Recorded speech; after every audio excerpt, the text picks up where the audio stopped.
नमस्कार साथियों, analyser app में आप सभी का स्वागत है। पॉलिटी के एमसीक्यूज सीरीज में ये हमारा 18वां वीडियो लेक्चर है, जिसमें हमने राष्ट्रपति से संबंधित प्रश्नों को शामिल किया है। राष्ट्रपति से संबंधित ये दूसरा वीडियो लेक्चर है।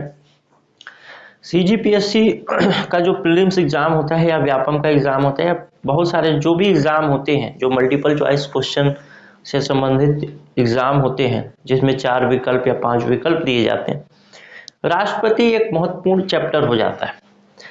और अगर देश के स्तर पे भी देखें तो राष्ट्रपति एक महत्वपूर्ण व्यक्ति होता है, देश का प्रथम व्यक्ति होता है। तो इस तरह से राष्ट्रपति का जो से बनने वाले जो प्रश्न होते हैं वो संभवतः आने की संभावना जो है वो बढ़ जाती है। आइए देखते हैं पहला प्रश्न इस वीडियो लेक्चर में है। प्रश्न देखने से पहले मैं बता दूं, इस वीडियो लेक्चर में हमारी जो कोशिश होगी या जिन प्रश्नों को शामिल किया गया है वो राष्ट्रपति के उम्मीदवारी, उसकी योग्यता और उसको पद से हटाने आदि के प्रावधान के बारे में शामिल किया गया कि आर्टिकल में कौन कौन से प्रावधान है, कैसे उसको हटाया जा सकता है, क्या वह पुनर्निर्वाचित हो सकता है, अगर हो सकता है तो कौन से आर्टिकल के तहत हो सकता है। इन सारी चीज़ों पे आज की ये क्लास होगी। आइए देखते हैं पहला प्रश्न। राष्ट्रपति के उम्मीदवारी के लिए, उम्मीदवार छप गया है गलती से, क्या आवश्यक नहीं है? वह 35 वर्ष का हो, पढ़ा लिखा हो, संसद चुने जाने की योग्यता रखता हो, देश का नागरिक हो। देखिए, राष्ट्रपति पद की उम्मीदवारी के लिए यदि कोई राष्ट्रपति पद के लिए फॉर्म भरता है, यानी उसमें चुनाव के लिए लड़ना चाहता है, तो 4 तरह की योग्यताओं का वर्णन संविधान में दिया गया है, जिसमें पहला है कि उसकी आयु 35 वर्ष होनी चाहिए, भारत का नागरिक होना चाहिए और संसद में चुने जाने की योग्यता रखनी चाहिए। संसद में चुने जाने की योग्यता का मतलब है लोकसभा सदस्य चुने जाने की योग्यता रखता हो तो राष्ट्रपति चुनाव के लिए लड़ सकता है। मैंने अभी 3 योग्यताओं के बारे में आपसे बताया, उसकी आयु के बारे में और लोकसभा सदस्य चुने जाने की योग्यता और वो देश का नागरिक हो। चौथी योग्यता जो है कि वह किसी लाभ के पद पर नहीं होना चाहिए। यदि वो किसी लाभ के पद पर है तो उसे पहले त्याग पत्र देना पड़ेगा। यहाँ विशेष बात जो है ध्यान देने वाली कि यदि वो किसी प्रशासनिक पद पर है, प्रशासनिक संवैधानिक पद पर है, जैसे राज्यपाल है, उपराष्ट्रपति है, प्रधानमंत्री है, उप प्रधानमंत्री है, किसी मंत्री परिषद का सदस्य है, कोई सांसद सदस्य है, विधानसभा का सदस्य है, कहीं का मुख्यमंत्री है, तो वो लाभ के पद में नहीं गिना जाएगा। तो इस तरीके से 4 योग्यताएं मैंने बताई। उन 4 योग्यताओं में ये योग्यता शामिल नहीं है कि वो पढ़ा लिखा हो, तो इसका आंसर हो जाएगा बी। इसके आर्टिकल को आप देख सकते हैं कि 58(1) में उसके योग्यता के बारे में उल्लेख किया गया है, जिसमें कहीं भी उसके पढ़े लिखे होने की आवश्यकता के बारे में नहीं लिखा गया। देखते हैं दूसरा क्वेश्चन। भारतीय राष्ट्रपति के विषय में निम्नलिखित कथनों पर विचार कीजिए। उसे भारत का जन्मा होना चाहिए, उसे 35 वर्ष की आयु पूरी कर लेनी चाहिए, उसे संसद का सदस्य निर्वाचित होने की योग्यता रखनी चाहिए। तो पहला इसमें से आपको चुनना है कि कौन सा सही है। उसे भारत का जन्मा होना चाहिए, ये विकल्प गलत हो जाएगा, क्योंकि उसे भारत का नागरिक होना चाहिए, ये चीज संविधान में लिखी गई है, तो ये विकल्प गलत हो गया। दूसरा विकल्प है उसे 35 वर्ष की उम्र पूरी कर लेनी चाहिए, तो ये विकल्प भी सही है। ये विकल्प सही है क्योंकि संविधान में ये चीज वर्णन किया गया है आर्टिकल 58 में। उसे संसद का सदस्य निर्वाचित होने की योग्यता रखनी चाहिए, तो इसके बारे में मैंने पहले ही बताया कि उसे लोकसभा का सदस्य बनने की योग्यता होनी चाहिए। उसके अंदर संसद सदस्य में आपका लोकसभा प्लस राज्यसभा दोनों आ जाता है, तो ये कंफ्यूजन कर देता है कि वो लोकसभा का हो या राज्यसभा का हो। तो उसकी योग्यता जो होनी चाहिए लोकसभा के मामले में लिखा गया है, न कि राज्यसभा के मामले में। तो इसका आंसर हो जाएगा केवल 2 सही है।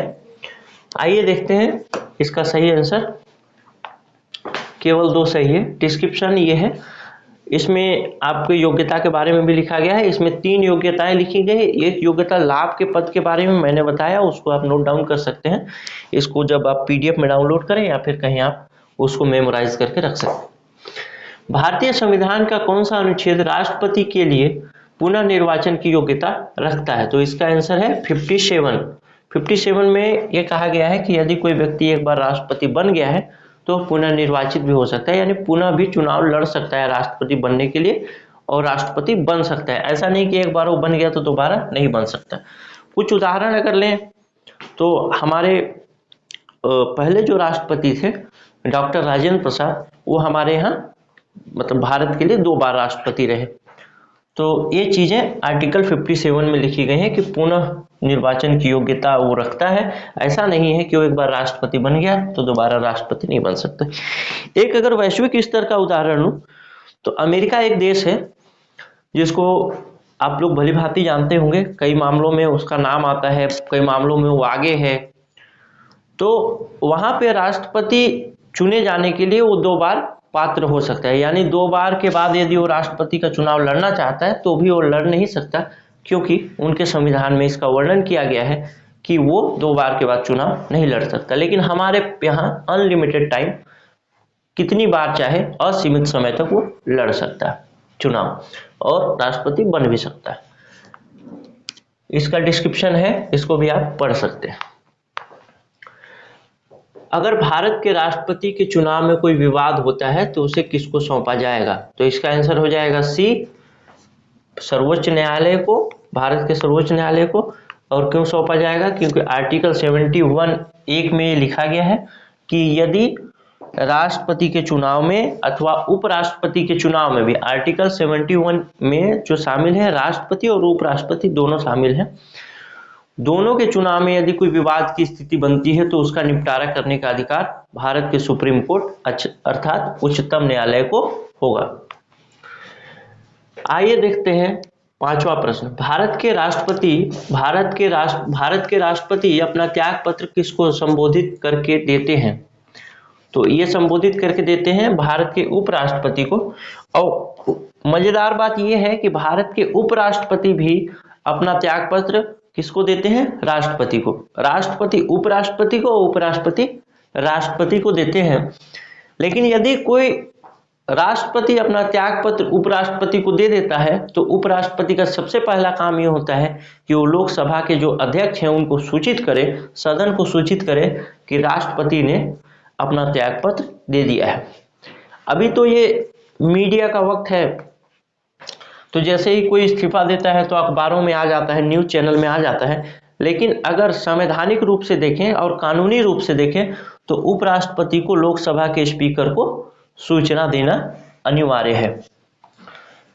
आइए देखते हैं इसके आर्टिकल को। अनुच्छेद 56 क के अनुसार भारत का राष्ट्रपति अपना त्याग पत्र उपराष्ट्रपति को संबोधित करके देगा और उपराष्ट्रपति इसकी सूचना लोकसभा अध्यक्ष को तुरंत देगा। और ये तुरंत देगा जो कौन से अनुच्छेद में है? अनुच्छेद 56(2) में। 56(1) में लिखा गया है कि राष्ट्रपति अपना त्याग पत्र उपराष्ट्रपति को देंगे और 56(2) में लिखा गया है कि जैसे ही उपराष्ट्रपति को त्याग पत्र मिलता है उनका सबसे पहला काम होगा कि लोकसभा अध्यक्ष को सूचित करें कि राष्ट्रपति ने त्याग पत्र दे दिया है। देखते हैं 6वां प्रश्न। भारत के उपराष्ट्रपति को उसके पद से हटाया जा सकता है? किसके द्वारा हटाया जा सकता है? संसद के द्वारा हटाया जा सकता है, इसका आंसर होगा। और ऐसे ही नहीं हटाया जा सकता कि जब मन आया, संसद का मूड हुआ कि अब राष्ट्रपति को हटाते हैं तो हटा देंगे। इसकी एक प्रक्रिया होती है जिसको महाभियोग की प्रक्रिया कहा जाता है। आर्टिकल 61 में अगर जाएंगे, संविधान के आर्टिकल 61 में 61 में, तो वहां पे महाभियोग की प्रक्रिया के बारे में भी बताया गया है कि कैसे महाभियोग की प्रक्रिया चलेगी, जिसको इंग्लिश में इम्पीचमेंट बोलते हैं सर। और उसके तहत ही राष्ट्रपति को हटाया जा सकता है। राष्ट्रपति को हटाने के लिए एक कदाचार और एक 2 पैरामीटर दिए गए हैं, एक कदाचार और एक दूसरा है कुछ, उसको देख लेते हैं।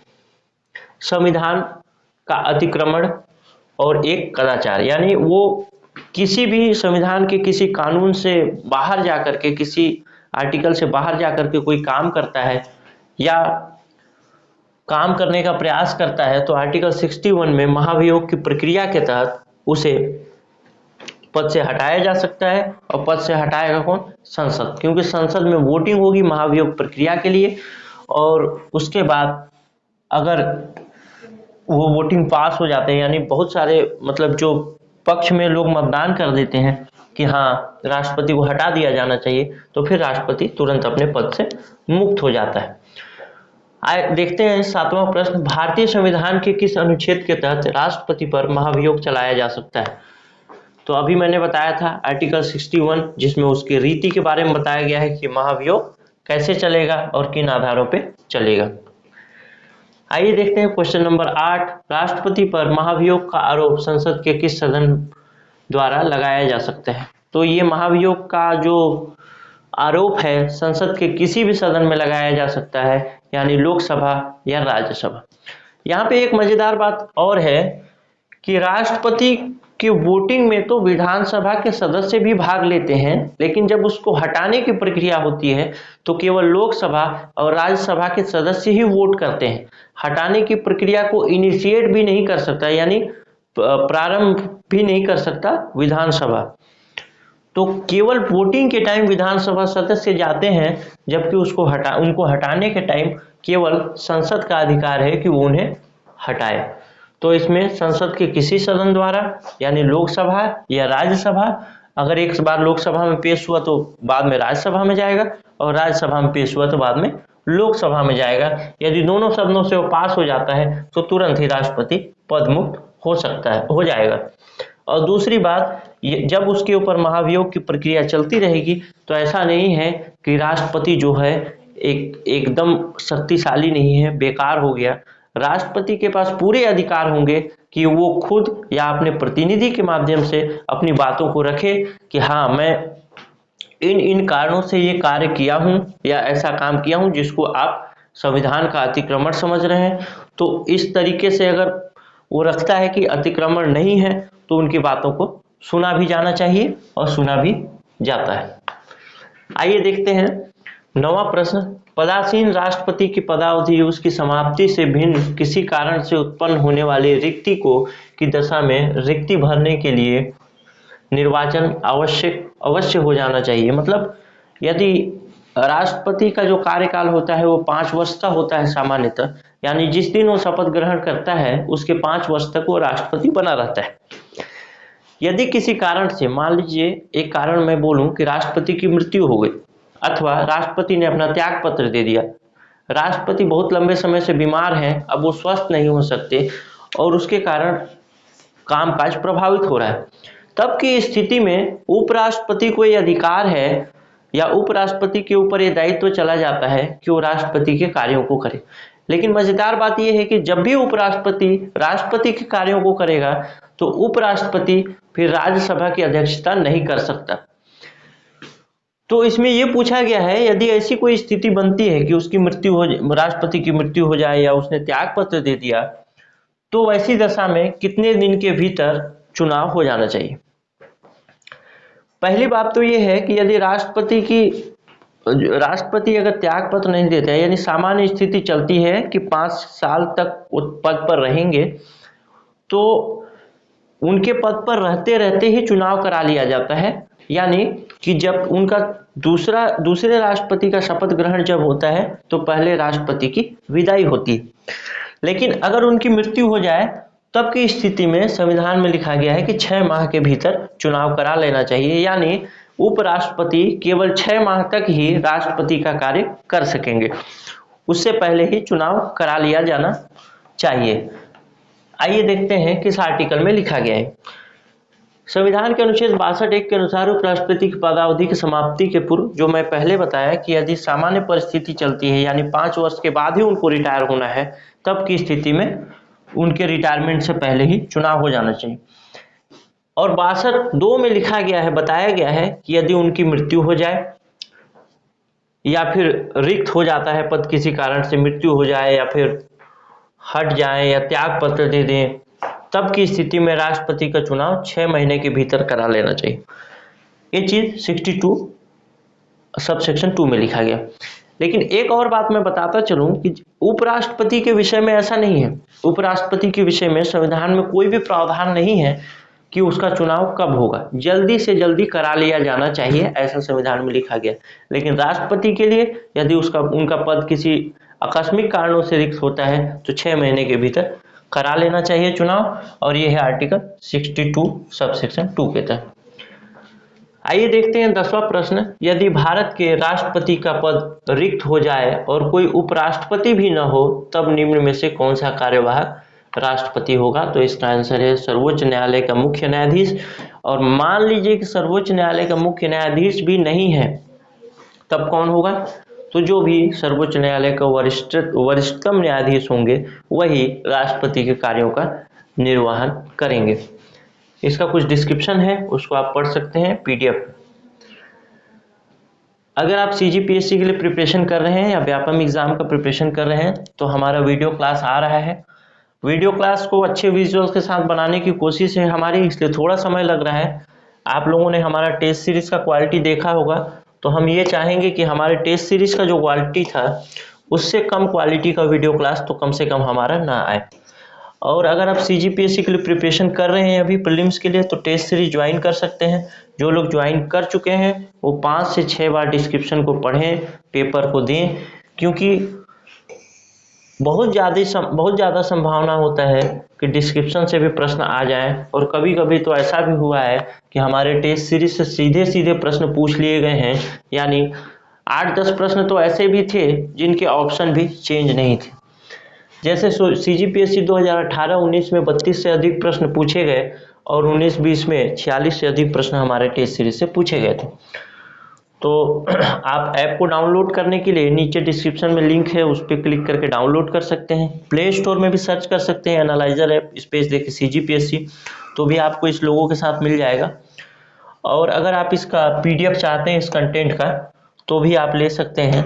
नीचे टेलीग्राम का लिंक दिया हुआ है चैनल का, उस पर क्लिक करके टेलीग्राम से जुड़िए और इस वीडियो का पीडीएफ पाइए। धन्यवाद।